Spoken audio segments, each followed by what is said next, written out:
सो आज के new vlog में आपका स्वागत है। सो गाइज़, आज के दिन जो भी मैं करूँगी वो सारा रूटीन आप सबके साथ शेयर करूँगी।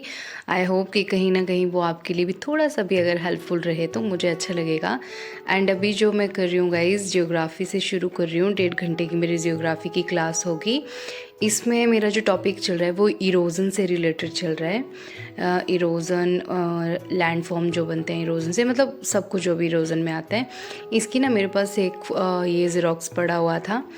तो ऐसे तो फिर ये फाइल में रहता है, कॉपी की जगह तो मैंने यहाँ से कुछ इमेजेस थी वो कट करके ना अपनी कॉपी में ही चिपका दी, ताकि मतलब अगर इमेज सामने हो तो फिर हमें अच्छे से समझ में आता है। एंड फ्रेंड्स, 1.5 घंटा जियोग्राफी करने के बाद अभी शुरू करेंगे हम पॉलिटी। अगेन पॉलिटी की क्लास 1.5 घंटा चलेगी मेरी। इसमें मेरे चल रहे हैं आर्टिकल्स, 21 तक हो गया था, 21 के आगे हम कंटिन्यू करेंगे। एंड सामने ये लक्ष्मीकांत की बुक है।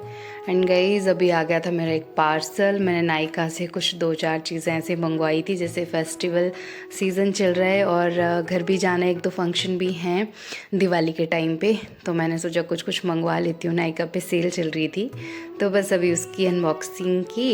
एंड आज लंच में है समोसे एंड ब्रेड। सो फ्रेंड्स, अभी मैं इकोनॉमी में वर्ल्ड बैंक के बारे में पढ़ रही थी, तो मुझे लगा कि थोड़ी सी नॉलेज आपके साथ भी शेयर करती हूँ। मतलब जब भी आप व्लॉग देखो तो आपको चाहे 1% भी उसमें से कुछ सीखने को मिले तो मुझे अच्छा लगेगा। तो वर्ल्ड बैंक के बारे में अगर हम बात करें तो ये एस्टेब्लिश हुआ था 1944 में। इसका ऑफिशियल नेम जो है वो है International Bank for Reconstruction and Development. USA में ही इसका हेडक्वार्टर है, वॉशिंगटन डीसी। एंड सबसे लार्जेस्ट शेयर होल्डर भी यूएसए ही है इसका, I think 16 point something %। And इसका जो मिशन है वो है to end the extreme poverty, जो घोर गरीबी है उसको ख़त्म करना। And provide support to developing countries, जो भी डेवलपिंग कंट्रीज़ हैं उनको सपोर्ट प्रोवाइड करना फाइनेंशियली। एंड इंडिया भी इसका मेंबर है। 189 कंट्रीज़ वर्ल्ड बैंक की मेंबर हैं। और ये ना 3 रिपोर्ट्स पब्लिश करता था World Bank. Ease of doing business, जो अब इसने पब्लिश करना बंद कर दिया है। सेकंड है ह्यूमन कैपिटल इंडेक्स, और थर्ड है वर्ल्ड डेवलपमेंट रिपोर्ट। और इसके ना 5 मेजर इंस्टीट्यूशंस भी हैं। ये मैंने क्यों लिखा, पहले मैंने सोचा कि इन 5 को कौन ही याद करे, इसको स्किप करती हूँ। बट ये देखो, यहाँ पे मैंने जब प्रीवियस ईयर का यूपीएससी के एमसीक्यू देखे ना, जो आए हैं ये क्वेश्चन, एक आया है ये वाला, देखो, India ranking the ease of doing business index, जो हमने यहाँ पे पढ़ा। तो उसको मतलब कौन पब्लिश करता है, समथिंग कुछ ऐसा क्वेश्चन था। तो ये थी ऑप्शन में वर्ल्ड बैंक। और सेकंड क्वेश्चन था ये जो 5 डेवलपमेंट इंस्टीट्यूशंस है ना, इनसे रिलेटेड था सेकंड वाला। तो इसका आंसर भी बोथ 1 और 2 था। तो मतलब 2016 में ये क्वेश्चन आया है। तो आपसे यूपीएससी कुछ भी पूछ सकता है, आपको ऊपर से नहीं, चीज़ों की डेप्थ में जाके उनको पढ़ना है। तो मुझे लगा कि मैं आपके साथ शेयर करती हूँ। इस टाइप के इकोनॉमी के क्वेश्चन आते हैं तो आपको चीज़ों को बहुत डीपली पढ़ना होता है। एंड ये था मेरा आज का, भी मैं कर ही रही हूँ इसको, पर मुझे लगा कि छोटी सी एक वीडियो बना देती हूँ, आपके साथ भी शेयर करती हूँ। फ्रेंड्स, तो मेरा सी सेट में चल रहा है अभी टोन पेजेस कॉन्सेप्ट, और इसके फॉर्मूलाज कुछ इस तरह से हैं। अभी मतलब करना शुरू किया है। एंड सामने संजय सर की क्लास चल रही है।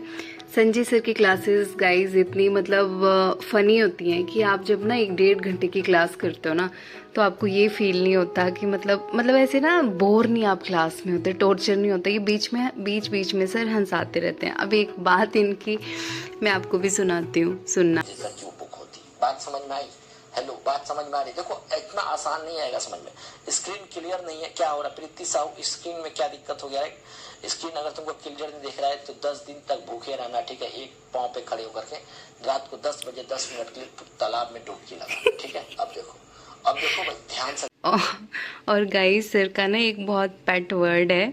मेरे घर वाले तो मुझे, जब मैं अगर क्लास लगा रही हूँ, वो सामने कहीं हो या सुन ले, तो मुझे बोलते हैं ये कौन से वाले टीचर हैं, ढोको लो। सर का बहुत पेट वर्ड है एक। लड़कों को बोलेंगे ढोको लो और लड़कियों को बोलेंगे ढोको लो। मतलब ये सर बहुत हंसाते हैं, तो मज़ा आता है सर की क्लास करने में।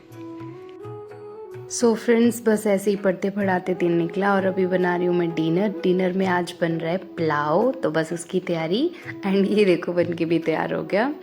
पुलाव बना और ये बन रही है खीर, क्योंकि आज शरद पूर्णिमा है तो आज खीर बनाएंगे और फिर इसको चांद की रोशनी में रखना है, तो उसके लिए एक तरफ खीर बन रही है और यहाँ पे गर्मा गर्म पुलाव बन के तैयार है। मतलब वीक में 2 बार या 3 बार तो बन ही जाता है। तो चलिए गाइस, कर लेते हैं अपना डिनर, एंजॉय करते हैं। एंड इसके बाद फ्रेंड्स, मैं डिनर करने के बाद मैंने कुछ रिकॉर्ड नहीं किया, मैं उसके बाद बैठ गई थी पढ़ने।